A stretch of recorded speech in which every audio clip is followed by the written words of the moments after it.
coletivo de arquitetos, ele nasceu lá em São Paulo, em 2009, e ele tem, esse ano, completando 15 anos de trabalho, né? E ele vem desenvolvendo, desde 2009, uma relação entre Aracaju e São Paulo. A gente toca os escritórios em paralelo, o Guilherme comandando a operação de lá, eu e o Gustavo comandando as operações daqui. E a gente vem, ao longo desse tempo todo, nesses 15 anos, desenvolvendo projetos desde interiores até projetos de desenho urbano, de urbanização, arquitetura comercial, residencial, muito familiares. Então a gente tem um espectro bem largo assim de trabalho. Agora eu vou falar um pouco com o Guga. Você já me falou um pouco da essência do escritório e a gente vai levar essa essência para entender um pouco como foi que o convite...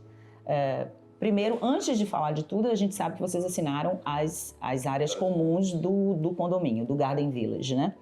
Mas a gente chega lá já para falar disso. Primeiro eu quero saber como foi o convite para desenhar um modelo de casa, né? Para o Garden Village, para um condomínio extremamente urbano, mas conectado com todo o entorno que vai ser construído em termos de paisagismo, de tudo que vai nascer ali, né? Em conexão com a natureza e tal, no meio da cidade. Me fala como surgiu esse convite e o que vocês pensaram logo de imediato. Não, como é que vai ser essa casa dentro desse condomínio? Por onde foi isso aí?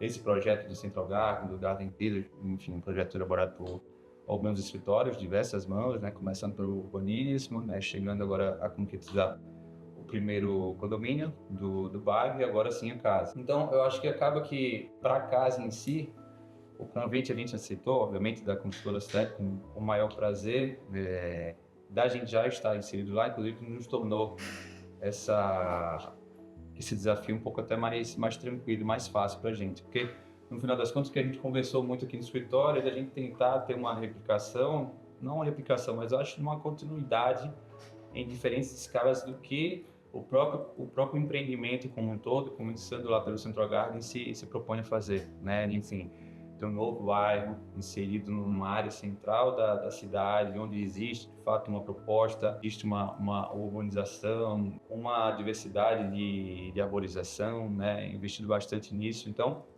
isso vai para uma segunda escala, onde a gente tem um Garden Village, um condomínio, enfim, de alto padrão, numa posição estrategicamente colocada, né, dentro da cidade, onde você consegue estar de forma central, dispondo de um novo bairro, onde obviamente a gente, ao desenrolar dos anos, a gente vai ter diversos serviços lá que obviamente vão contar em prol, né, do condomínio. Então a gente chega no Garden Village também com uma proposta, onde a gente assinou os projetos dos espaços comuns também, evidenciando e ratificando um pouco do que o Central Garden já queria, que é essa relação também com a área externa.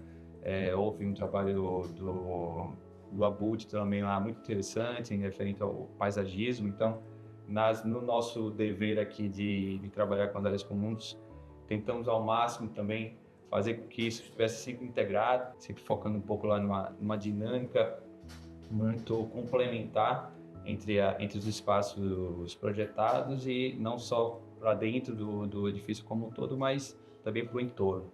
E aí, para uma terceira escada, a gente chega na casa, né, propriamente dita, que, enfim, acabamos optando por fazer uma junção de dois lotes, que a gente vê do Central Garden e do Garden Village. Então, a casa, de certa forma, tem essa conexão muito intensa e forte e muito clara, né, muito legível com a área externa. Então, assim, quis focar, de fato, e dar uma prioridade para a vegetação, no paisagismo, que tem ali o seu protagonismo, que seja evidenciado não só a casa propriamente dita, mas acho que o paisagismo e os ambientes não construídos também, acho que tem um poder muito forte assim, no desenho da casa que a gente propôs.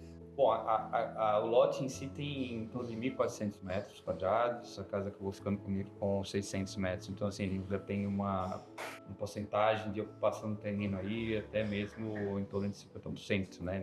Nada muito grande que a gente se pratica hoje. De fato, como você falou, o nosso caminho vai muito nesse sentido, né, de tentar formalizar ali uma conexão e um protagonismo do espaço externo. A gente está numa região central, acho que cada vez mais as famílias que estão tão necessitando, estão clamando um pouco por essa conexão um pouco mais intensa com a natureza.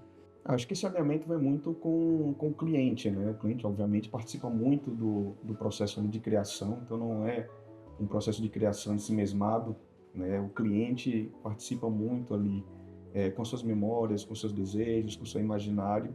Então, muito do que a gente seleciona para trabalhar nas casas, nos projetos, vem dessa relação com o cliente, mas ao mesmo tempo, assim, a gente tenta seguir um caminho de escolher materiais que têm uma certa longevidade, né? Então, a gente vê muito nessa casa madeira, pedra, tijolinho, então revestimentos neutros, até para que a casa sirva como um certo cenário para a vida daquela pequena comunidade, que é uma família que vai acontecer ali, vai se desenvolver ali, bem como para mobiliário, para as obras de arte. Então, acaba sendo um trabalho de que a gente foca num certo arrojo de desenho, mas ao mesmo tempo buscando uma certa neutralidade e uma escolha de materiais um tanto quanto mais clássicos ou que não envelheçam.